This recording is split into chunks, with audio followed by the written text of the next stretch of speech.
Welcome to history class. Today I am going to teach you history of standard 7 chapter 6 towns, traders and craft persons. The first part, do you remember we have to discuss about temple towns. Now we have to start the remaining portion, that is a network of small towns in the 8th century.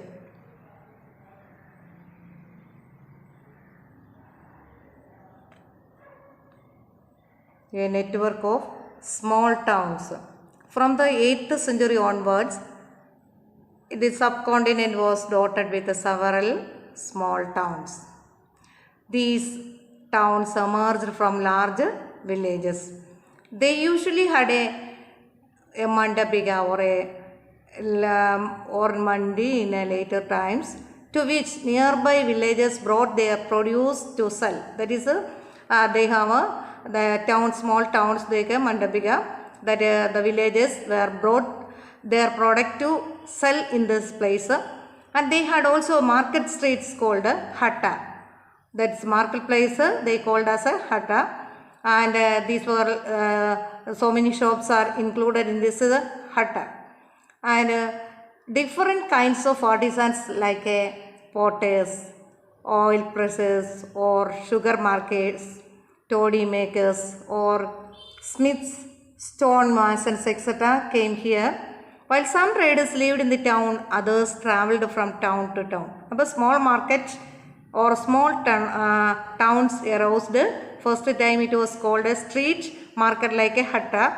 Then later so many artisans were joined here, and they also participated like sugar makers, smith, small stone masons, etc. were joined. And many came from far and near to these towns to buy local articles and sell their products. ദൂരത്തു നിന്നും വന്നിരുന്ന ആൾക്കാർ അവരുടെ സാധനങ്ങൾ കൊണ്ട് ഇവിടെ വിൽക്കുക, അവർക്ക് ആവശ്യമുള്ള വസ്തുക്കൾ വാങ്ങിച്ചുകൊണ്ട് പോകുക, like a market. Places horses, salt, camphor, അല്ലെങ്കിൽ saffron, etcetera, like spices, all these we get from this small market, city market. Here is a picture of the city market. Can you see? Okay. And usually samantas or a zamindar built a fortified place near their towns.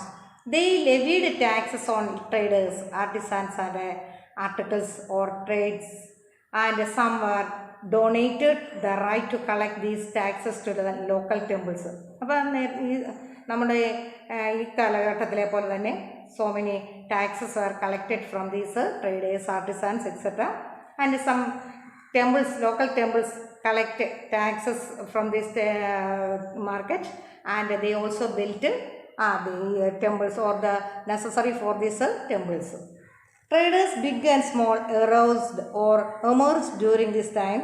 There were many kinds of traders. These were included the banjaras and several traders, especially horse traders, formed associations. And in the traders like banjaras also included in these traders, and they especially the traders like horse traders, they also formed some associations.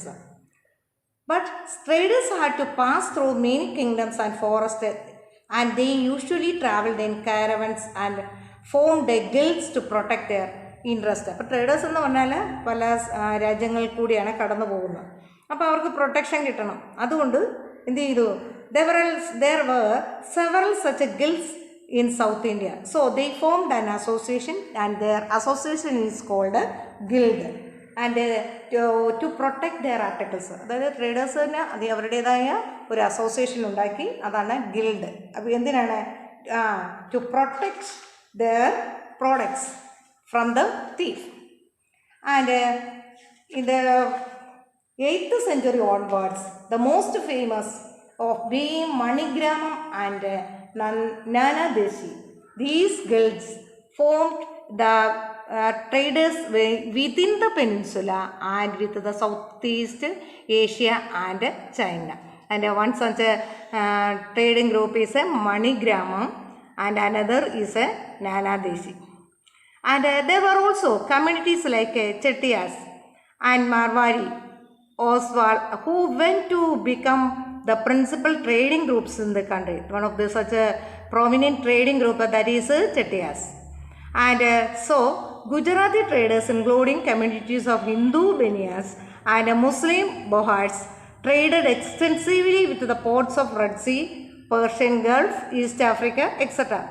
Some trading companies or trading organization came into being in India and abroad also, and they protect the necessaries of these traders. They sold textiles and spices in this port and exchange. The towns on the west coast were home to Arab, the Persians, Chinese, Jewish and Syrian Christian traders, and Indian spices and cloth sold in the Red Sea ports were purchased by Italian traders, eventually reached the European markets, fetching a very high profit. Pala traders, Arab, Chinese, Jewish, Syrian, all these traders came into India to buy the spices and clothes, and they buy from India and they sold in different parts of European markets, and they gain a high profit. Okay, and these craft persons of Bidar were also formed for a inlay work like a copper and silver that came to be called Bidri.